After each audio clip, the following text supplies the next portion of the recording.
Bonjour à tous, je suis ravi d'être avec Valentine Vasselin qui est avec moi aujourd'hui. Valentine, elle va se présenter, mais c'est super intéressant parce qu'elle a un regard assez complet. Plutôt grand compte, cabinet de conseil, chief of staff, CIO office. Donc on est un peu là à la croisée de tous ces mondes-là. Et avant d'aller attaquer l'épisode, est-ce que Valentine, tu peux te présenter? Oui, bonjour à tous. Je m'appelle Valentine Vasselin. Je suis en Suisse depuis bientôt 15 ans après avoir voyagé en Angleterre, aux États-Unis et avoir commencé ma carrière en France. Après avoir fait plusieurs boîtes de project management en France et à l'étranger, ça fait maintenant plusieurs années que je couple généralement des rôles de transformation avant de bouger dans des rôles de chief of staff pour des présidents, et notamment les expériences qui reviendront souvent à travers ce podcast, c'était au sein de The Adecco Group et de Partners Group. Et quand tu dis couplé, c'est-à-dire que tu commences dans des missions de transfo parce qu'on te cherche sur un programme, etc. Et après tu switches sur un Ouais. modèle différent, c'est ça? Oui, exactement. En fait, pour The Adecco Group, j'ai géré tout le programme de transformation sur 3 ans avant de rejoindre le président d'une des business units de Adecco. Et après, pour Partners Group, exactement, je me suis occupée de toute la transformation du back-office avant de rejoindre le président et le CEO dans un rôle de Chief of Staff au sein du CEO Office. Et donc du coup, comment toi tu définis ce poste comme ça, tu vois, on comprend ta vision de ce que c'est ou de ce que ce n'est pas. J'aime bien aussi définir les choses parce qu'elles ne sont pas. Ouais. Pour moi, c'est un vrai rôle d'intégrateur. C'est un vrai rôle d'intégrateur et qui vise à vraiment simplifier non seulement les prises de décision, mais également l'exécution. Ok. Ce que n'est pas pour moi un chief of staff. Un chief of staff, ce n'est pas quelqu'un qui va remplacer la personne. Donc, c'est pas quelqu'un qui remplace son chef, mais c'est quelqu'un qui permet de préparer le terrain pour que son chef puisse mieux gérer son mandat et les décisions qu'il doit prendre. Ok. Quand tu parles donc du coup d'améliorer la prise de décision, améliorer ça peut être accéléré, ça peut être la qualité, il y a plein, plein d'éléments là-dessus. Un des trucs, moi, enfin, qui me fait toujours le plus rigoler dans toutes les boîtes à chaque fois, donc tu vois, on a une centaine de clients et on rencontre quand même pas mal de gens. Je leur demande où sont tracées les décisions, les décisions. En fait, elles sont nulle part, elles sont dans des comptes rendus, dans des PowerPoint. Tu vois, le registre de décision d'une boîte, le budget, c'est dans un outil, c'est important, mais les décisions, alors que c'est fondamental, on peut jamais faire un audit des décisions qui ont été prises dans l'année, si elles sont contradictoires. C'est quoi ton regard sur cet objet de décision dans l'organisation qui est super important, mais qu'en fait, on est vraiment dans un mode Ça artisanal? démontre juste qu'on n'a jamais travaillé ensemble. Parce que c'est justement l'une des choses que je me targue de faire, c'est vraiment être sûr que chaque réunion, il y a des décisions qui sont prises et que les décisions sont suivies et exécutées. Et si jamais elles doivent être revues parce qu'on se rend compte qu'en fait, Ouais. c'était pas les bonnes ou qu'elles n'étaient pas finalisées, on les reprend. Mais alors, en tout cas, oui, on peut parler de certains de mes clients qui sont en train de l'expérimenter. Mais oui, en fait, et c'est l'un des principaux bénéfices pour moi du Chief of Staff, c'est justement de s'assurer qu'il y ait un vrai suivi de tout ce qui se passe en amont d'une décision et après la décision. Encore une fois, intégrateur et implémentation et exécution. Est-ce que tu as déjà vu donc parce que du coup, on est d'accord, tu as fait Chief of Staff sur le CEO. Est-ce que tu travaillais du coup avec le CIO Office ou il n'y en avait pas Sûr. forcément? Ah si, si, quand on est chief of staff d'un président ou d'un CEO, on est obligé de travailler avec la DSI. C'est OK. un élément fondamental. Et au point même, chez Adecco, par exemple, j'étais le business owner de tous les process IT.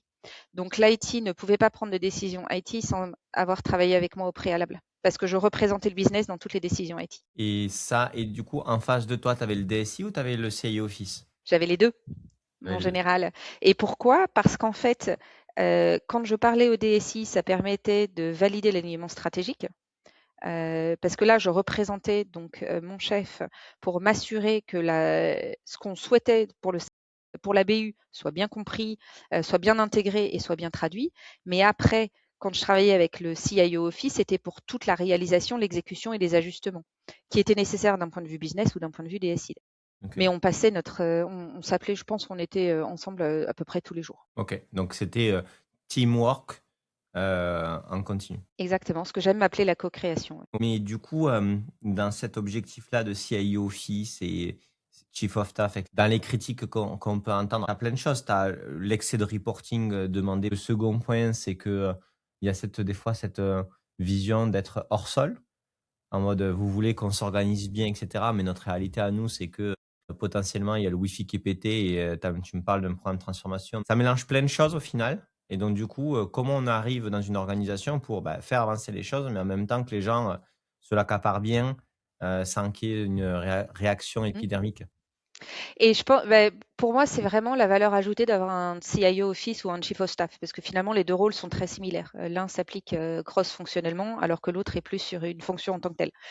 Pour nous, notre rôle, c'est non seulement de représenter la voix du leadership, mais c'est aussi de s'assurer qu'il n'y ait pas la déconnexion avec les équipes.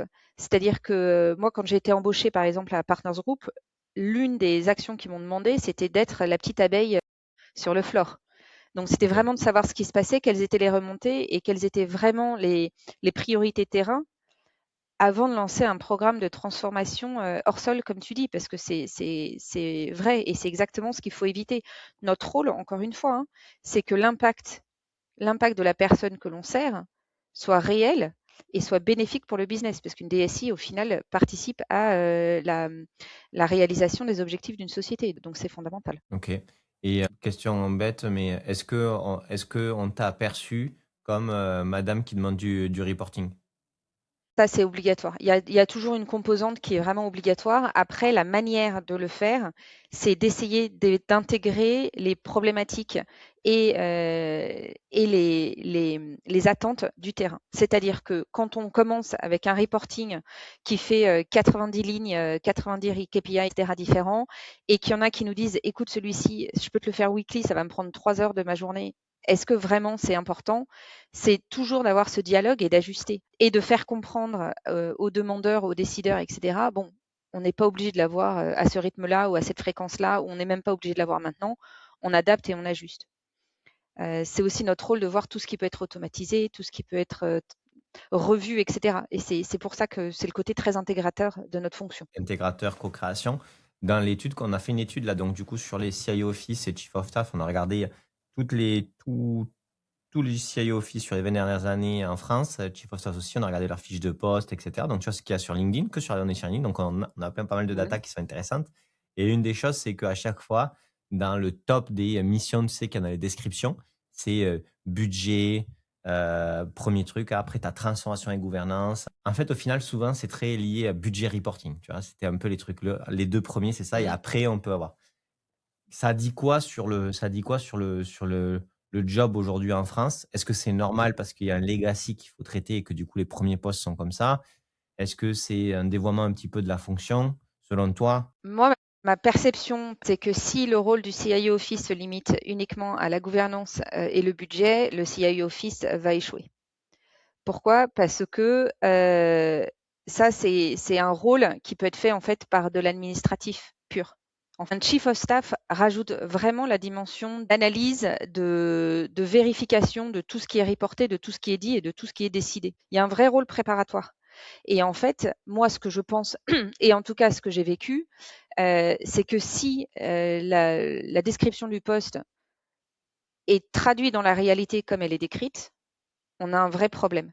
Et la dimension humaine du rôle du CIO Office et du Chief of Staff, c'est vraiment, encore une fois, hein, d'être ce traducteur, d'aller voir les différentes informations, d'aller voir ce qui est au-delà du chiffre, de comprendre ce qu'il y a derrière et d'arriver à le transposer et à le traduire pour en faire quelque chose qui est beaucoup plus compréhensif, qui est beaucoup plus complet et qui permet de comprendre ce qui se cache derrière ces nombres ou ce qui n'a pas été reporté. Est-ce que tu penses, quand tu parles de gouvernance, là, tu disais gouvernance budget, qu'est-ce que tu mettais dans la brique gouvernance, le mandatory, initial et la vision un peu plus pushy? Ouais, en fait, dans la gouvernance, c'est tout ce qui est, le suivi de tout ce qui est, implémentation des projets. C'est le suivi de toute la performance des systèmes, implémentés déjà actuellement, hein. C'est-à-dire est-ce que le run, est en place pour permettre aux équipes de travailler? Et c'est aussi, tout ce qui est, la mise en place des décisions stratégiques. Donc pour moi, quand je parle de gouvernance, il y a vraiment ces 3 dimensions. Est-ce que les projets qu'on avait dit qu'on ferait, est-ce qu'ils sont exécutés? Où est-ce qu'on en est? Est-ce que la performance actuelle de nos applications IT est la bonne? Et est-ce que notre impact sur la stratégie un peu plus, corporate est en place? C'est ça les 3 dimensions. Parce OK. qu'une DSI reporte souvent au board, reporte souvent au Ouais, bien comité sûr. exécutif. Où est-ce qu'on en est et cetera. Quand tu arrives, il y a déjà plein d'outils en place, tu vois? Du Jira à l'IT de partout, des fois c'est hétérogène et cetera. Il faut d'abord faire un travail sur les ob le clean des objets, et du coup, quel est en fait le commun ou les communs? Et les communs de livrables, les communs de nature de budget et Mmh. cetera. Et souvent, c'est que tu commences à regarder, tu vois très bien que c'est le bordel et en même temps, du coup, tu touches à quelque chose qui est un peu personnel pour eux. C'est-à-dire, leur organisation, si on veut mieux fonctionner ensemble, il va falloir quand même créer des passerelles. Même la notion de projet et de programme, la définition même, elle est souvent très hétérogène au sein même d'un top de directeur. En fait, c'est un carnage aussi à chaque fois sur la partie des définitions. Mais en fait, les gens sont pas d'accord. C'est jamais écrit. Comment est-ce qu'on gère tout ce qui existe déjà? Et en fait, mon approche personnelle, c'est de toujours commencer sur un poste en essayant de comprendre le pourquoi du comment et comment on en est arrivé là.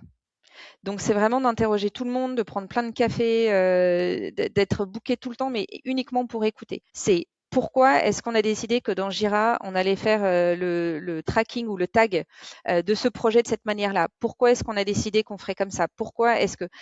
Et en fait, c'est d'apprendre et de comprendre non seulement la culture, mais pourquoi les décisions ont été prises et si les décisions ont été réévaluées dans le temps ou pas. Ou si ce sont des décisions qui datent, par exemple, du précédent CIO, hein. Ça c'est tout ça en fait, ce truc-là, bah, parce qu'il y a 6 ans, je le vois tout le temps sur le time tracking. Le time tracking dans ils ont Jira, mais ils mettent la donnée dans autre chose qui est pas corrélée à la tâche et après c'est au mois et c'est une personne qui fait ça pour toute l'équipe. Le truc, jamais de la vie la donnée elle est fausse, mais ils le Bah font non, et c'est important dans exactement. le reporting. En fait, Mais le pour reporting, ta ça, donnée elle est toute seule. moi, ce que j'ai découvert, c'est qu'en fait, avant de challenger quelque chose ou de poser des questions, il faut, un, comprendre le langage, comprendre le pourquoi et comprendre d'où ça vient. Il faut comprendre l'historique. Et pour moi, ça, c'est fondamental. Parce qu'après, une fois qu'on a vraiment toutes ces dimensions, qu'on peut faire toutes les connexions, après, c'est beaucoup plus facile d'arriver en disant, voilà, moi, j'ai besoin de ça. Donc, par exemple, de me connecter à Jira ou d'utiliser Jira. Le problème que je vois actuellement ou les opportunités que je vois actuellement, voilà celles qu'elles sont. Voilà ce que je propose et la manière dont je propose que l'on le fasse. Est-ce que vous êtes d'accord ou est-ce qu'il y a des problèmes? Et en fait, ça permet d'évacuer tout de suite les quick wins, les décisions qui sont vraiment très faciles à mettre en place. Par exemple, en disant, ah bah oui, ça, effectivement, ça date d'il y a 6 ans, on peut l'enlever. Et ça permet vraiment de se concentrer sur les besoins qui doivent être complétés. OK. Conclusion, sur une intégration, par exemple, de vos propres KPI à Jira, ce serait ma proposition. C'est-à-dire comment est-ce que vous vous assurez dans votre diagnostic que vous comprenez bien le pourquoi du comment avant d'arriver en disant il faut qu'on se plug, mais on ne peut pas se plugger parce qu'il faut faire du data cleaning. OK, mais on va le faire comment le data cleaning? Et c'est là où vous allez pouvoir apporter votre valeur ajoutée. Et du coup, toi, tu dis juste, le premier point qui est quand même en dehors de comprendre comment ça fonctionne et un peu des fois de rapidement voir que le truc est un peu pété, c'est de bien comprendre depuis quand c'est là, l'historique de ça. Parce que cette partie-là, si tu l'as pas, qu'est-ce qui se passe parce que tu Ça peux va très les bien énerver, ça ouais, ça les énerve et énerve, ça frustre. ça fout des Parce que c'est exactement, soit il y en a qui sont récents, qui ont voulu changer, qui n'ont pas réussi à changer, ça va les énerver. Parce que oui, c'est bon, on n'est pas aveugle, on l'avait bien trouvé aussi, on l'avait bien vu nous aussi. Ou ce sont des personnes qui sont depuis 15-20 ans dans l'organisation, qui ont toujours travaillé comme ça. Et tout d'un coup, on arrive comme une menace en disant on va tout changer. Et donc, en fait, ce qui est très important, c'est de comprendre ces dynamiques et de comprendre comment l'utilisation de l'outil a évolué dans le temps et a été pensé dans le temps pour en fait pouvoir vraiment arriver sur un état des lieux et en disant bon ben voilà, on comprend tout ça, c'est très clair, mais voilà ce dont nous on a besoin pour avancer et pour permettre de. Il faut vraiment montrer les impacts ou les objectifs de chaque changement qu'on veut faire pour que les gens l'acceptent plus facilement. Après, il y a des décisions qui vont être très impopulaires, mais non, mais ça, c'est OK. Mais du qu'importe. coup, tu dis que si tu comprends pas l'historique, ils vont penser que du coup, il te manque des choses, que tu comprends pas tout. Mhm. OK. Et que tu viens de l'extérieur et que tu n'es pas chez nous Hein. et que tu comprends pas, etc. Et que tu parles pas notre langage. Donc tout ça, c'est ce que moi j'essaye de gérer en amont, de régler en amont pour pouvoir utiliser leur propre définition. Par exemple, tu disais, il n'y a pas de définition commune de ce qu'est un programme et ce qu'est un projet. Quand j'ai rejoint le dernier poste en entreprise que j'avais, je me souviens que ça a été une discussion, mais surréaliste quand j'ai commencé, avec mes Prince2 definitions, practice, etc. Et je disais, bon, ben, un projet, c'est ça. La personne en face de moi m'a dit, bah non, un projet, c'est pas ça. Si, la définition d'un projet, c'est celle-là. C'est institutionnalisé, c'est market practice. Il a dit, oui, mais Valentine, tu oublies toute la dimension culturelle de notre société où nous, on a réintégré toutes les définitions du marché pour en faire les nôtres. Et ce qui veut dire qu'on a intégré tous les besoins d'adoption au sein de notre société en intégrant tous les éléments qui marchent. Et c'est pour ça qu'on a une autre définition. Donc en fait, viens pas m'embêter avec voilà comment il faut faire et ta théorie. Ouais, c'était vrai. Et en fait, ça a été très dur. Je dois avouer que ça a été très dur pendant un mois et demi, parce qu'il a fallu que je réajuste complètement ma méthode de pensée. Mais au final, c'est génial. Mais il avait une définition qui était claire, hein, pour tout le monde, ce que tu dis dans ce cadre-là. Moi, la majorité du Mm. temps, c'est Oui, mais pas. Oui, mais tu dis, on a une donnée, machin. Enfin, moi, jamais quelqu'un qui m'a dit ça. Il dit, ah oui, oui, c'est bon pour moi, et la personne d'à côté, des fois, sera N-1, des fois, son boss. C'est d'autres choses. exactement. Mais là, on revient au problème précédent, qui est comment est-ce qu'on implémente un cadre et des décisions qui sont suffisamment claires. Tout ça, c'est l'adoption, en fait. Est-ce que tu arrives à créer une espèce de manifeste de vocabulaire interne euh, euh, pour diffuser un vocabulaire adapté, hein? Comment tu t'y prends? Tu le fais sur un périmètre défini? Ça se fait un peu à côté? Au contraire, non, c'est un truc très important pour l'organisation, donc il y a tous les rétroprojecteurs dessus. Ouais. Alors vraiment, ça dépend. Quand il s'agit de vraiment d'une dimension projet et très technique, généralement, la manière dont je passe, c'est qu'on définit un glossaire, qu'on valide en interne, etc. Et après, on le promeut. On le promeut dans différents endroits, sur l'intranet, en town hall, etc. Et ensuite, quand c'est pas exécuté ou quand c'est pas suivi, là, pour le coup, on va revoir et on va dire attention, là, il y a une erreur, etc. Et puis généralement, on se laisse 6 mois. Il y a une autre dimension que tu as mentionnée qui est là, pour le cas, un peu différente, c'est quand on veut amener un nouveau vocabulaire ou une nouvelle dimension niveau groupe. Et là, c'est très différent. Il faut que ça vienne du top eux-mêmes. Et là, c'est eux qui vont en fait faire du top-down en disant bon ben voilà, maintenant ça s'appelle comme ça. Et il n'y a pas d'autre choix et ça doit être exécuté. Et nous, notre rôle en tant que Chief of Staff ou CIO Office, c'est de s'assurer que cette dimension, elle soit cascadée partout, que ce soit dans les reportings, dans les mémos, dans les présentations, etc. Mais c'est un peu différent comme approche en fait, parce qu'il y a deux impacts différents. Est-ce que ensuite, sur sa partie vocabulaire, tu as quand même une difficulté entre la terminologie très IT de toutes choses où on adore prendre des mots compliqués et le reste du monde où des fois quelque chose de terre à terre, c'est très cool et du coup, tout renommer en termes de tech, c'est pas ouf. Ça, mais on est complètement d'accord. Et ça, c'est le vrai challenge des CIO Office aujourd'hui, hein. C'est qu'ils doivent être des vrais traducteurs, parce qu'en plus, ça devient tellement plus compliqué maintenant avec les nouveaux modes d'architecture IT, que le business est complètement perdu. On peut avoir des discussions avec l'IT pendant 30 minutes et je vois qu'ils sont tous out au bout de 10 minutes. Donc en fait, là, il y a deux choses qui doivent vraiment se jouer et c'est pour ça on revient sur la job description. C'est pour ça que le CIO Office doit être un vrai traducteur. Des décisions peuvent être prises en IT, c'est très bien, mais en fait, il faut une vraie traduction quand on passe côté business. Par exemple, dans l'une des sociétés pour laquelle je travaille, ils ont décidé de mettre en place une organisation agile Mhm. avec les chapter leads, etc.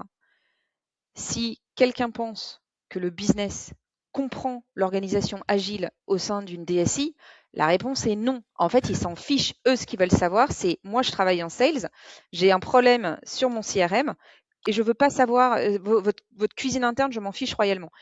Et c'est là où le rôle de CIO Office en termes d'interface est absolument fondamental.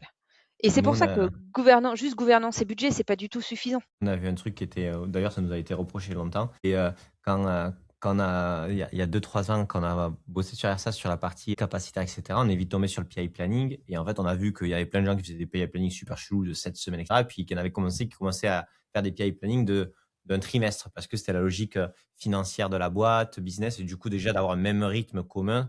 Et puis, avec nos clients, on s'apercevait que le mot PI planning n'était pas compris par les métiers. Et on a vu des clients qui avaient utilisé le mot quarterly planning parce qu'il y avait le quarterly planning sur le finance, Et c'est quarterly ça. planning sur le business. Et du coup, on a dit, bah, en fait, nous, on va pas faire un PI planning derrière ça, on va faire le quarter plan.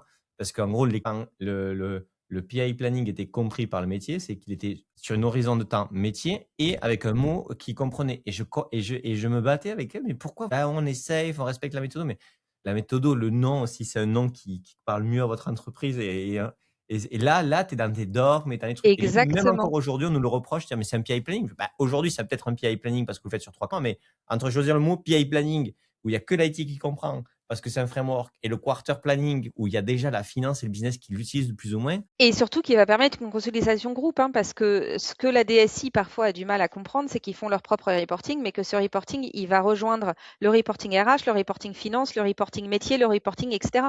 Et qu'en fait, si les vocabulaires qui est utilisé est trop spécifique, et franchement parfois, il faut des PhD quand même, hein, pour comprendre, des doctorats, etc.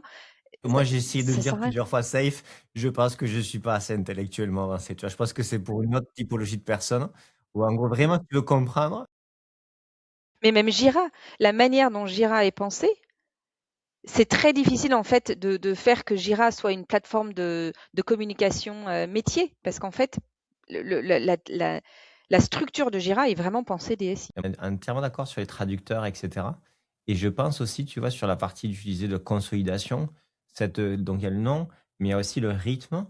Je ne sais pas à quel moment les membres du COMEX, tu vois, la finance, ça fait depuis très longtemps, mais les autres membres du COMEX ne se disent pas: «Bah, en fait, on va tous travailler par quarter avec plusieurs, des roadmaps et cetera». En France, tu prends les ETI et cetera, Mhm. ça reste une discussion, c'est nouveau. C'est pas quelque chose d'ancré alors que du coup, ça a quand même, c'est surprenant. Mais le rôle de CIO Office, qui est le focus de ce podcast, il est vrai aussi pour les Chief of Staff. Non, mais dans le sens où ce besoin de standardisation et de comprendre les différentes fonctions, les différents métiers et comment est-ce que ça permet aux dirigeants d'avoir une vue globale de l'entreprise, c'est un vrai besoin qui se fait ressentir. Et tu l'as dit au début, hein, quand vous avez fait la recherche sur LinkedIn, les métiers qui tournent autour de Chief of Staff, Business Manager, enfin ça s'appelle un peu Tous les noms sont voilà, existent. exactement. Il y a plein de noms différents, mais ça explose parce qu'en fait, ça devient tellement compliqué, tellement rapide.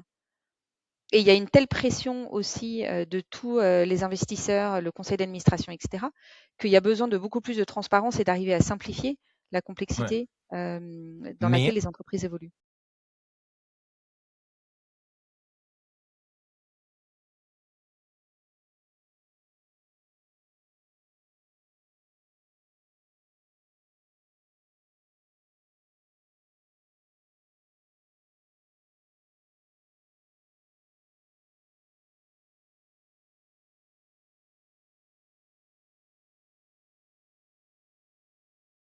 de l'outil de, tu vois, de gouvernance de l'entreprise. Les registres de décision, ils ne seraient pas clairs. Par exemple, la confusion entre un capacitaire à la personne dans des équipes micro à la semaine ou au mois qui fonctionnent pour le planning Jean, d'un capacitaire par quarter sur plusieurs quarters pour avoir des vues d'ensemble, tout ça, c'est pas clair. J'ai l'impression qu'il y a un niveau de maturité des directions générales, pas que des SI, qui est assez faible sur un, le coût de l'inefficience de l'organisation et deux, sur, bah, en fait, c'est quoi les organisations cibles avec les trois, quatre trucs assez simples à mettre en place qui sont hyper puissants. Oui, mais après, il faut se rendre compte aussi que la réalité de la gestion d'entreprise a énormément changé ces 10 dernières années. Que le poste qu'ils avaient il y a 10, 15 ans avec celui qu'il est aujourd'hui n'a rien à voir en termes de cycle de transformation, en termes d'innovation, en termes d'adaptabilité, etc. C'est complètement démentiel à l'heure actuelle. Et là où je suis d'accord avec toi, c'est il y a encore des directions générales qui ont du mal à comprendre comment est-ce qu'ils peuvent gérer cette réalité, cette nouvelle réalité, et qui se disent, bon, si je continue comme j'ai toujours fait, ça a toujours marché, ça va continuer à marcher. Alors qu'en fait, il y a vraiment besoin de prendre en compte tous ces différents paramètres qui font qu'aujourd'hui, une organisation marketing ne peut plus prendre des décisions en silo. C'est impossible. C'est impossible et il faut que ce soit connecté, etc. Et c'est là où je pense que la valeur ajoutée de tous ces rôles de coordination, enfin, encore une fois, hein, d'intégrateur, apporte une vraie valeur ajoutée, non seulement pour les éduquer euh, en, euh, en amont, mais aussi pour expliquer en aval et pour avoir toute cette information que eux n'auront jamais le temps d'aller chercher. Parce que c'est ça le problème aussi, hein, c'est que une grosse évolution de leur rôle, c'est qu'en fait, ils ont un nombre de sujets à traiter qui a explosé. Et donc, on demande à une personne de traiter finalement un rôle qui en nécessiterait trois, idéalement. Est-ce que En tu tout cas, de moi, penses, ce que hein? je vois, hein. Ouais, non, c'est ce qui m'intéresse, c'est ta sensibilité par rapport à tout ça. Est-ce que tu penses aussi que donc là, tu dis le métier change, ça va trop vite, et cetera, donc ils sont un peu perdus dans, comment ils bougent. Ils voient que ça bouge et tout ça, ils sont pas cons, hein, mais c'est plus, quoi faire et puis, leur réseau qui leur parle et donc du coup, qu'est-ce qu'ils se rendent compte et cetera. Donc tu as forcément les boîtes de conseil qui sont sur des frameworks, des machins et cetera, mais tu as aussi leurs pairs des fois qui sont au même niveau qu'eux, donc du coup, bon an mal an, on va dire on reste, au même niveau et donc du coup, ça avance pas très vite. Mais il y a aussi un autre truc que je me rends compte, c'est que c'est très compliqué aujourd'hui de leur faire factualiser, que l'organisation est inefficiente et leur coûte énormément d'argent. Et en même temps, comme ils ont pas structuré un minimum, ils vont pas alors que dans un CRM, si déjà tu as un CRM, OK, il est pas clean et cetera, tu peux faire tu peux regarder, tu peux commencer à te dire: «Putain les gars, en fait, on a eu tant de trucs, on ne les a pas traités» ou là, taux de réponse et machin. Du coup, même si c'est pas précis, précis, tu as des ordres de grandeur et j'ai l'impression sur la dimension projet, sur la dimension delivery, il y a même pas ça. Et que donc du coup, plein de fois, c'est un peu, bah, en fait, on est-ce que c'est vraiment très coûteux, un peu coûteux? Est-ce qu'on pourrait gagner beaucoup plus? Je trouve que c'est un point, je trouve, qui est un peu difficile pour commencer la discussion. Alors, ma réponse va être, normande, elle va être oui et non. Parce qu'en fait, moi, je pense que la data, elle existe. Il faut juste aller la trouver là où elle est. Et c'est et c'est pour ça que comprendre vraiment les décisions qui ont été faites et cetera, l'historique, hein, dont on parlait tout à l'heure, est aussi important.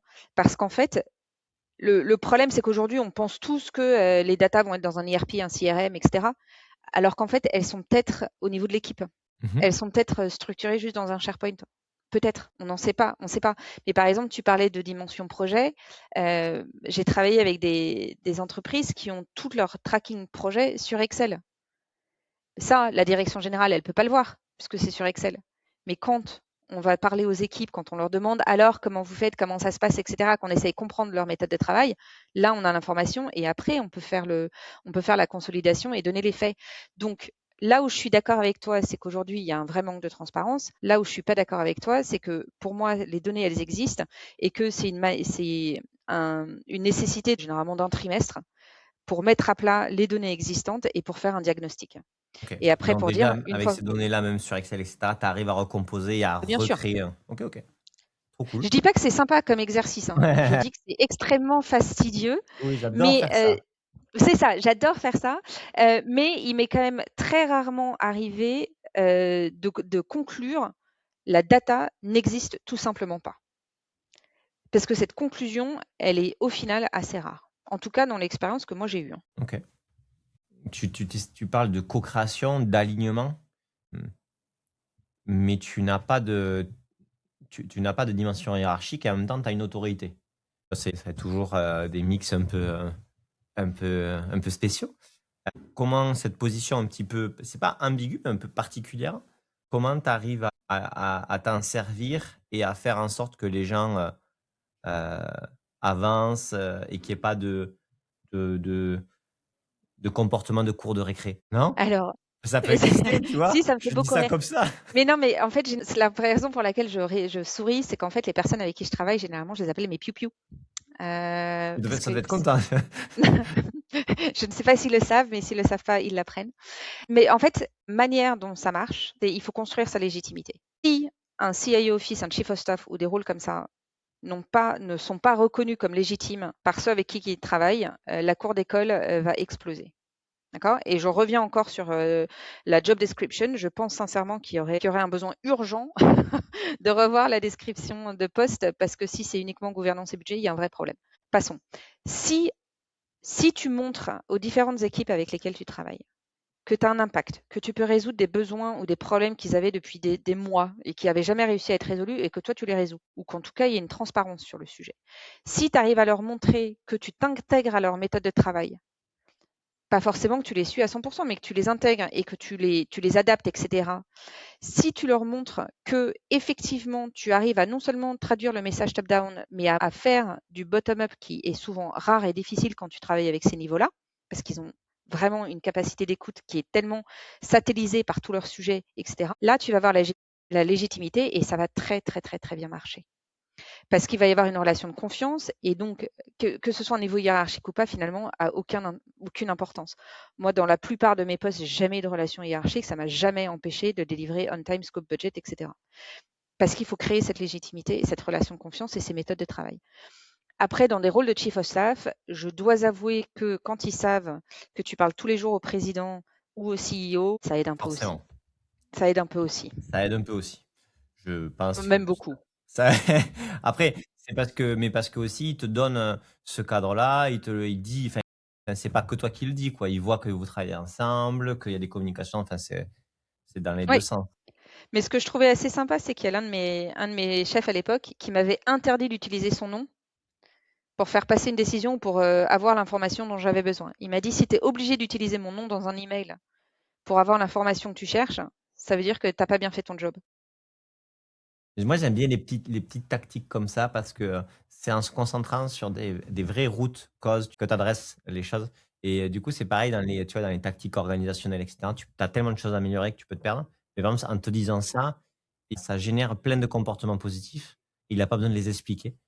Et je trouve que ça, c'est puissant. Tu vois, c'est vraiment j'ai, un collègue où son boss lui avait dit: «Toi, ton job, là, ce qui est le plus important pour moi, c'est que tous les mois, on puisse faire, de l'ARP sur un projet de dingue qu'on a fait innovant». Bah, c'est ça. Tu vois? Tu as beau dire ce que tu veux, expliquer une fiche de Exactement. poste et cetera, bah, en fait, c'est précis parce qu'il y avait, de la bourse, de machin et cetera. Il fallait un rythme, il fallait un truc et bah, du coup, là, tu vois, j'aime bien ce genre de choses où en gros, ça câble bien les gens sur ce qui est important et comment y arriver. Exactement. Et c'est ça ce qui va en fait leur donner les étapes qui sont nécessaires pour construire leur organisation cible. Parce que s'ils partent d'une approche qui est beaucoup trop holistique, ils vont se perdre, ils vont être, enfin, tu vois, ça va être très très compliqué. S'ils partent sur des choses qui sont un peu concrètes, structurées et qui vont leur reporter, bon ben voilà, là où il y a les tensions dans l'organisation, voilà comment on peut les régler. Et puis il y en a d'autres. La décision va être difficile, c'est pas grave, et il va y avoir de la friction. Mais c'est comme ça qu'on peut les guider en fait. De ouf. C'est un vrai besoin de simplification et de priorisation. Dans l'étude là qu'on a faite, on a vu que 71% des personnes qui font CI Office ne le font qu'une seule fois. Après, ils essaient d'être DSI. Qu'est-ce que tu en penses de ça? Je peux comprendre. Moi, des gens que j'ai rencontrés, il y a vraiment 2 écoles. Il y en a dont c'est vraiment le métier de rêve. Ils adorent ce poste qui est, enfin moi, c'est mon métier de rêve, hein. Ouais. Ils adorent le poste qui change tout le temps, qui est jamais pareil, qui est sous extrême pression, faut délivrer, faut être, au top tout le temps. Et c'est vraiment quelque chose qui pour eux est fondamental. Après, il y en a d'autres qui le voient comme un peu comme quand tu es consultant chez McKinsey, c'est pendant 3 ans. Ouais. Passage obligatoire pour comprendre la vision stratégique, pour comprendre les besoins opérationnels. J'ai démontré que je pouvais le faire et que j'avais un impact. Maintenant, donnez-moi un rôle avec un PNL. Mais moi, j'ai rencontré les 2 écoles. Donc, moi, j'ai rencontré les 30% restants, qui sont pas les 71%. OK. Non, mais c'est cool. Du coup, tu vois des gens qui sont passionnés par ce type de job et qui sont bien là. C'est pas forcément un tremplin ou un passage obligatoire, hein. Bah non. Non, mais c'est vrai que c'est très fatigant. C'est un métier qui demande, on est vraiment à la disposition de l'organisation et de notre chef. Donc les dimanches, généralement, il faut commencer à faire une croix dessus parce que les dimanches, on prépare la semaine. Mais c'est comme ça que ça se passe et c'est pas grave. Et si on a des calls, parce qu'on gère, le monde entier, qu'on a des calls à 7 heures du matin parce que c'est l'Asie et à 22 heures parce que notre chef est aux États-Unis, et ben, c'est comme ça que ça se passe. Je dis pas que c'est facile et que c'est Ouais. ça, voilà. En parlant de masse de travail, ou d'amplitude horaire et cetera, il y a forcément l'IA qui arrive là-dedans. Comment toi, tu vois la la le chemin, la vision sur, Chief of Staff, CIO Office, l'utilisation de l'IA? Moi, je pense que c'est une vraie opportunité pour ces métiers-là. C'est une vraie opportunité parce que jusqu'à présent, on passait trop de temps à faire de la consolidation de données, justement pour apporter cette simplification, cette transparence, à aller chercher la donnée, à faire des reporting qui demain sont, enfin, moi déjà à l'heure actuelle pour les clients qui m'autorisent, hein, sont complètement automatisés. Et en fait, l'avantage, c'est qu'on va passer beaucoup plus de temps à aligner les personnes, à avoir une dimension qui est humaine et avoir une dimension stratégique. Malgré toute sa puissance, parfois ne peut pas gérer parce qu'il y a quand même des dimensions qui sont très contextuelles qu'il faut intégrer. Et alors pour le coup, moi, ça me permet d'avoir un impact qui est exponentiel parce que ça me libère sur des tâches qui ont finalement une valeur ajoutée qui est assez faible. Nous, Et oui, je l'utilise au quotidien et ouais, bah, beaucoup. j'imagine, hein. Mais par exemple, tu vois, nous, sur AirSAS, on a 2 use cases sur lesquels, pour les CI Office et globalement pour les organisations, on voit beaucoup de valeur. Le premier, c'est, la partie scénario. Tout normalement devrait être scénario. La roadmap, c'est, aujourd'hui ce qu'on a dit, mais demain, les scénarios, il y a un nouveau projet, une nouvelle initiative et en gros, tu veux savoir l'impact et cetera. Et du coup, ce qui prend beaucoup d'énergie, de temps et ce qui est pas fait, c'est tu as une idée, il faut bien la briefer, il faut la découper par livrable trimestriel et par équipe en fonction de ton organisation. Ensuite, tu vas avoir l'estimation de charge sur chacun de ces livrables-là et ensuite, tu peux dépousser, décaler le projet et voir par rapport à la disponibilité de tes équipes. Nous, on a saucissonné. les agents, brief projet, découpage des projets par rapport à ton organisation, estimation par tes propres abacs et après une feature de scénario. Donc tu vois, ça pour moi, c'est par exemple un changement de paradigme complet dans l'organisation parce que ça permet de tout fonctionner en scénario à un coût, très faible par rapport à avant et donc j'aimerais bien avoir ton avis et seconde question, est-ce que tu vois d'autres processus, tu vois, un peu complets de bout en bout où, s tu vois, ça pourrait avoir un effet de levier, Ouais. aussi fort? Alors, complètement d'accord sur la modélisation. Je trouve que c'est un use case qui vraiment apporte une énorme valeur ajoutée parce qu'en fait, au-delà de la modélisation, il y a la prise de décision. C'est-à-dire parce que tu peux faire énormément de scénarios en disant: «Bon, ben, voilà, si on décide de prioriser ce projet-là par rapport à l'autre, qu'est-ce que ça va donner?» et cetera. Et j'ai un peu envie de pleurer parce que si j'avais eu ça à l'époque d'Adecco, quand on gérait le budget IT, ça m'aurait bien arrangé. Mais voilà, ça, c'est absolument fondamental et parce que ça va permettre de prendre les décisions sur comment on gère l'impact des différents projets, tech et cetera. Parce qu'il y a du développement, mais il y a aussi du run, il y a du risk mitigation et ces 3 là, il faut savoir jongler ensemble et parfois c'est un peu difficile pour les directions générales de prendre une décision budgétaire. Donc ça, vraiment, à fond. Après, si je réfléchis à d'autres use cases, je pense que là où l'IA devrait jouer un rôle qui est beaucoup plus important que ce que je vois moi, en tout cas à l'heure actuelle, c'est sur le suivi, des processus, dans le sens du processus projet. OK. Dans le sens où, en tant que gestionnaire de projet, en tant que chief of staff, en tant que et cetera, on passe énormément de temps à rappeler aux gens les timelines, à rappeler aux gens la méthode, à rappeler aux gens: «Voilà ce qu'il faut faire, voilà comment il faut le faire, voilà quand est-ce qu'il faut que vous le fassiez, vous l'avez pas fait, il faut le faire comme ça, il y a un problème» et cetera. Et en fait, je pense qu'il y aurait beaucoup de temps gagné et qui se reflèterait également dans les dashboards en augmentant la discipline dans le cadre de l'exécution du processus. OK, donc en gros, c'est quoi? C'est des best practices que tu donnes sur des Ouais, livrables à faire, des machins et ouais. cetera et c'est le rappel aux gens de l'avoir fait? Bon, par exemple, ce que, aujourd'hui, vous pouvez difficilement traquer dans AirSAS, c'est la qualité d'un sprint. Est-ce qu'un sprint a bien été fait? Oui, non. Vous, vous allez voir qu'il a été fait et vous allez voir les livrables qui ont été produits et les Ouais, prochaines étapes, les prochains sprints. exactement. Là où l'IA, en fait, pourrait augmenter le truc, c'est de dire: «Le sprint, il a été fait comme ça. Là, quelles ont été les discussions qui ont été oubliées? Voilà, quelles sont potentiellement les stories, qui n'ont pas été logged?» et cetera. Donc en fait, faire une analyse qualitative, des étapes qui ont été effectuées et De de ouf. proactivement anticiper, les milestones pour s'assurer qu'elles soient bien dans les temps. Sur le qualitatif, un des enjeux que nous, on voit com il y a beaucoup de savoir qui est dans les équipes, et qui est pas forcément dans les outils et en gros, quand on a regardé un petit peu là où il y a beaucoup de savoir sur les projets, c'est, dans, les channel Teams, dans des emails internes et en fait, ça, c'est une donnée qui est un peu plus ou moins structurée parce que tu peux avoir des channel Teams par projet et cetera. Mais aujourd'hui, l'IT, elle ferme un peu l'accès à tout ça parce que c'est toute la boîte et du coup, tant que tu peux pas venir absorber cette donnée-là, il te manque plein de contexte. Tu vois, c'est ce qui a changé beaucoup sur la partie sales où, grâce aux transcriptions, tu as tout ce qu'il y a et donc du coup, la donnée client où tu avais déjà les mails, maintenant tu as les calls nickel, tu avais les WhatsApp et cetera. Tu pas parce il suffit de 2 mails ou 2 WhatsApp que tu as pas de ton client et en fait, tout est faux. Tu as tes conclusions de qualitatif et c'est pareil sur un projet. En fait, il faut vraiment avoir une vision globale du projet, donc de l'ensemble de ta action pour pouvoir faire du qualitatif et Bah, aujourd'hui, c'est ça veut ça. dire avoir accès à ces données-là.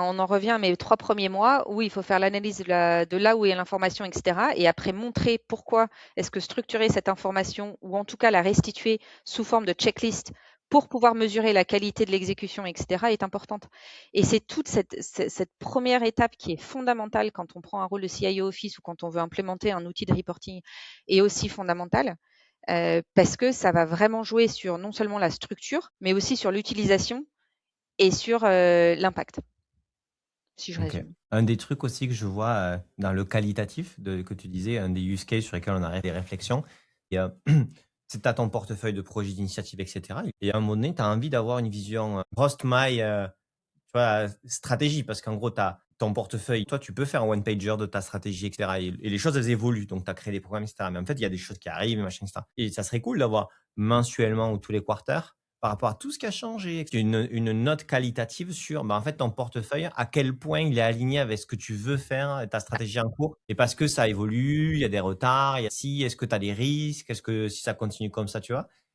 Généralement, c'est quelque chose qui est déjà possible. Alors, c'est pas automatique et le qualitatif, généralement, c'est fait humainement. Oui, en fait, Mais c'est déjà fait, mais du coup, ce que je veux dire, c'est que pour avoir une vision globale, ça prend énormément de ouais, temps. Si tu exactement. as 400 projets, etc. Alors que là, du coup, tu pourrais avoir ça Ouais, avec ouais, un ouais. vrai rapport, avec des benchmarks. Moi, je le vois sur, tu vois, par exemple, les reviews de transactions. Tu fais une transaction avec un prospect, tu l'appelles, etc. Tu as eu plein d'échanges ou autre. Et en fait, tu as une note sur cette transaction avec plein de points. En fait, au début, c'est toi, en tant qu'head of sales, tu fais ça à la main avec tes équipes et c'est super intéressant. Mais quand tu veux scaler ça et puis même aussi avoir un niveau un peu fiable parce Bien sûr. que, tu vois, bah, du coup, ça aide Bah, énormément. bien sûr. Mais encore, bah, moi, pour le coup, c'est ça ce que j'utilise au quotidien. OK. C'est vraiment cette traduction de mass data en quelque chose qui soit synthétisé, directionnel, et cetera. Alors, je vérifie quand même et je m'assure que ce Non, mais soit compréhensible, et cetera. Mais c'est au un moins, ça outil. permet de faire le. Ouais, bien sûr. C'est un Bah outil, oui, c'est oui. un outil. Et est-ce que tu penses que sur la partie tracking des gains, ben, nous, une des choses qu'on voit beaucoup chez les clients, c'est pourquoi tu te marres? Parce que la réalisation de valeur, c'est un peu Ouais. c'est mon Bah, dada. moi, ce que je vois, c'est que 100 des gens veulent en faire, mais en gros que globalement, ils se sont pas mis d'accord sur la nature des gains qu'ils veulent traquer. Et ensuite, c'est que, la data interne étant très pauvre ou dans tous les cas pas encore assez travaillée, quand ils font le projet, ils ont même pas la data initiale. Il y a pas encore aujourd'hui, des équipes performance data, qui peuvent mettre en place des structures saines pour dire: «OK, bah, en fait, ouais, on a cette data-là, on pourrait l'améliorer en faisant ce projet-là». Et du coup, je me pose la question si dans quel cadre l'IA peut accélérer cette tendance qui va être inévitable parce que les scorings où tu es à 14 sur 20, ça exclut les mauvais projets, mais il reste encore beaucoup de bons projets à prioriser entre eux. Mais alors là, tu touches deux dimensions qui sont vraiment différentes. La première, c'est la conception du projet dans l'IT, qui est un peu différente de celle du business. Mmh. C'est que l'IT, quand le CRM a été implémenté, pour eux, c'est quasiment fait, tu vois. Ils ont les 5000 utilisateurs qui ont été formés et bim pam poum, terminé. Alors qu'en fait, la réalisation de valeur du point de vue business, c'est bah, très bien, j'ai implémenté mon nouveau CRM, combien j'ai de sales additionnels, etc. Et pour moi, ça c'est le premier gap où il faut absolument s'assurer qu'il y ait une vraie coordination du CIO Office avec les chief of staff, par exemple, pour vraiment comprendre que le KPI succès sur une implémentation de CRM, c'est pas le nombre d'utilisateurs qui l'utilisent, c'est qu'est-ce qu'on en retient. Parce que même dans la manière de définir les requirements fonctionnels et techniques, le paramétrage de la solution va être différent. Ça, c'est le premier point. Le deuxième point, il y a 4 dimensions de valeur quand on implémente un projet. Il y a est-ce que je vais augmenter mon revenu? Mmh. Est-ce que je vais optimiser mes coûts? Est-ce que je vais améliorer mon image client? Est-ce que je vais réussir à éviter des problèmes, des coûts, des problèmes, etc. D'accord? On a 4 dimensions. L'IA va évidemment aider à capturer certains des éléments. Mais pour ça, il va quand même falloir qu'en entreprise ou dans les dashboards ou dans leurs réflexions, ils soient extrêmement clairs sur ce qu'ils veulent capturer et quel est le bon KPI à mesurer. Parce que sinon, ils vont finir avec 150 KPI qui, au final, vont plus rien dire du tout. Et c'est là où la réflexion autour de c'est quoi les KPI clés, les KPI qui sont vraiment pivots dans ma réalisation de valeur, ce sont lesquels et comment je les mesure et à quel moment. Donc voilà, moi, ce sont les deux réflexions que ta question Que tu me vois porte à des avoir. équipes, est-ce que tu vois des équipes data se monter sur ce genre de tracking de gains ou pas encore? Non, pas encore. J'en ai vu un petit peu dans le monde de la finance, mais c'est beaucoup trop léger. Ouais, c'est C'est pas. beaucoup trop léger. Si ça tenait qu'à moi, je recruterais les armées pour s'occuper de la data pendant 6 mois et vraiment, ça fait très, très, très mal au PNL. Mais sauf qu'après, les bénéfices sont exponentiels et sont très, très court terme, en fait. Ah non, aujourd'hui, c'est Pourquoi on pas le du tout fait assez pas fait. encore, tu penses? Pourquoi c'est quoi le blocage de l'entreprise en dehors du côté de l'investissement? Parce que la thune, c'est une chose, mais il y a forcément autre chose que la thune quand c'est un blocage aussi important. Bah non, parce que c'est le rapport, enfin moi de ce que j'ai vu en tout cas, hein, c'est le reporting trimestriel, hein.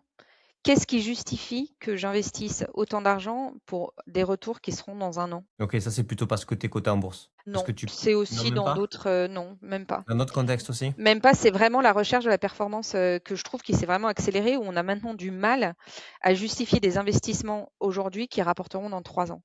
Et d'ailleurs, c'est un vrai problème de l'IT aujourd'hui, hein. C'est que l'IT aujourd'hui, dans même toutes leurs implémentations de gros, CRM et cetera, ils sont obligés d'avoir des quick wins. Mais des quick wins, il n'y en a pas forcément. Il y a un moment où il y a plus de quick wins et il y a un moment où. Et Investir. ouais. Et moi, c'est ça ce que je vois aujourd'hui, c'est que la data, c'est vraiment ranger sa chambre, quoi. Et est-ce que tu penses pas que, par exemple, donc ma question était un piège un peu, c'est parce que ma question était aussi de dire, en fait, c'est l'IA, elle fonctionne bien sur quand ta data elle est clean initialement, que si tu non, si t'as pas de data, elle peut pas comprendre ton truc. Et donc du coup, si tu veux avoir une IA performante parce que tu veux avoir plein de games, parce qu'il faut avoir une data qui est clean, il faut des équipes data et performance, etc. Et du coup, potentiellement, se glissant là-dedans, on pourrait avoir un tracking des gains et une amélioration de ça qui soit un peu plus pushy. Alors moi, ce que j'ai vu récemment, hein, c'est que les récentes évolutions de l'IA te permettent de faire des tables de correspondance sur la data et que tu n'as plus besoin d'avoir une data qui est forcément structurée et 100% clean. Ok. C'est-à-dire que l'IA en tant que telle, et tu peux regarder par exemple ce que fait Palantir, hein, ce qui est Ouais. absolument démentiel, te, te fait en fait tout ce processus de traduction et de clean-up.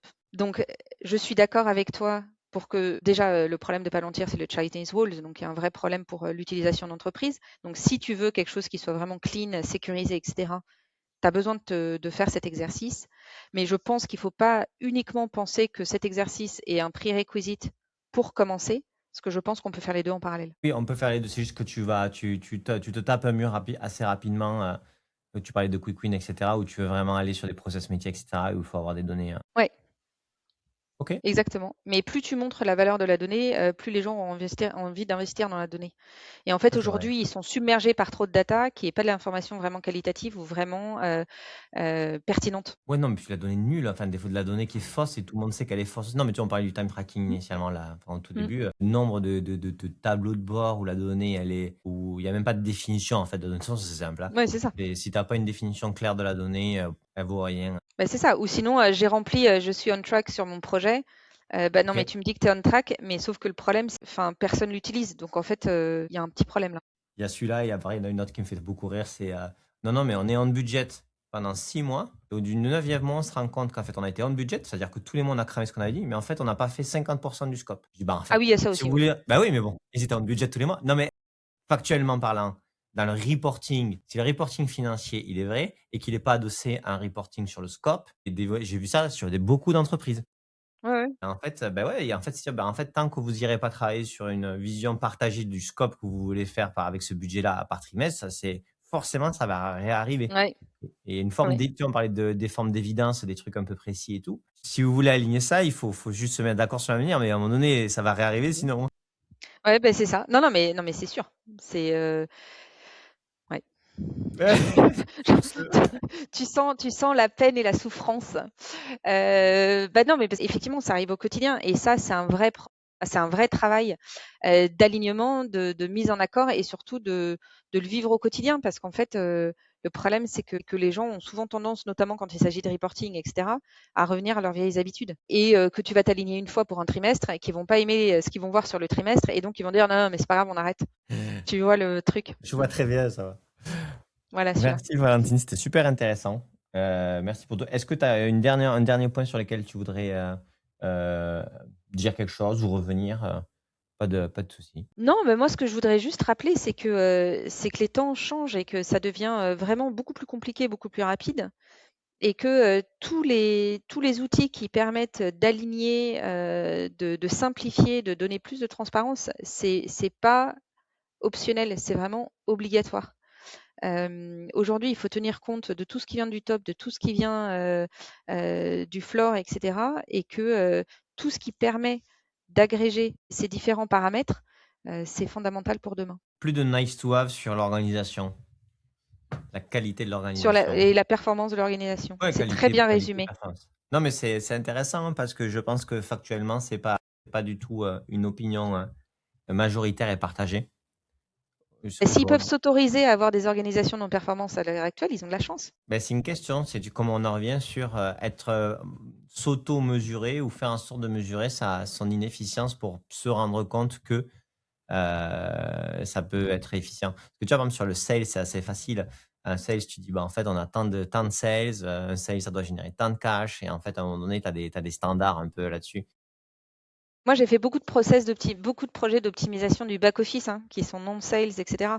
Et je te promets que on voit l'impact très rapidement et on peut le mesurer. Hein, C'est et parfois c'est une évidence, mais c'est juste qu'il faut savoir la formaliser. Moi, j'aime bien me dire que peut-être qu'une façon de dire de, de la partie efficience et inefficience organisationnelle, c'est pas tant se concentrer sur les projets qu'on a fait et qu'on s'est raté, mais plutôt tous les projets qu'on aimerait faire,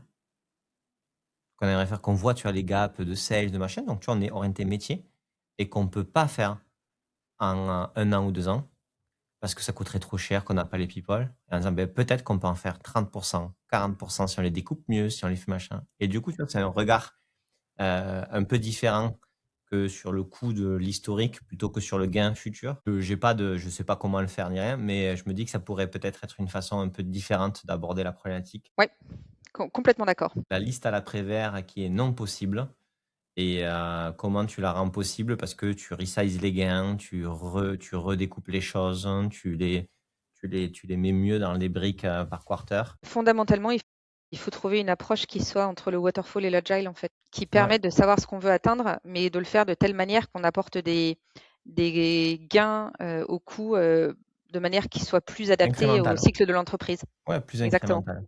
Mais ça, c'est une vraie difficulté aujourd'hui dans les gens de comprendre bien. Quand on parle quarter, ils disent ah, mais vous n'avez plus de roadmap. Si, si, non, mais tu as des roadmaps annuels et globalement, c'est juste qu'à l'intérieur, tu découpes par quarter pour avoir des temps d'arrêt et des temps de regarder. Alors qu'on dit qu'il faut itérer en continu, ben non, c'est la même chose, c'est juste que ça bouge tellement que tu es obligé Exactement. d'incorporer Il faut avoir cette ces dimension. respirations de confirmation, en fait, que là où on va, c'est la bonne décision. Parce que si on commence à se dire qu'on va faire juste un programme de 3 ans et qu'on verra dans 3 ans si ça réussit, enfin, j'ai hâte de voir Enfin, je veux bien faire partie de la restitution. De la restitution. Alors les gars, c'est cool. Comment ça, Claude? Je vois pas de quoi vous voulez parler. Voilà, voilà. Merci Valentine, c'était très cool. Si les gens veulent te contacter sur LinkedIn, c'est possible, hein. C'est une question. Ils peuvent te Oui, oui, contacter bien sur sûr. LinkedIn. Ouais, non, mais je demande et on mettra le lien donc, du coup, dans la description. Et Valentine peut être de bons conseils. Voilà, voilà. Merci Et beaucoup, en on tout va cas. écrire avec Valentine une bonne fiche de poste de ce que c'est un chief of staff et ce que ça n'est pas, si ça vous va. Comme ça sera un livrable intéressant. On publiera. C'est bête à dire, mais en expliquant pourquoi ça n'est pas ça. Ça peut être bien, non? Mais c'est déjà fait. Ah, bah vas-y, envoie, je la prends. Mais Ça marche. on la mettra dans la description du podcast, de l'épisode. Comme ça, au moins, Ça marche. tu pourras lire. Merci, Bah, merci Valentine. à toi, en tout cas. Au C'était cool. revoir.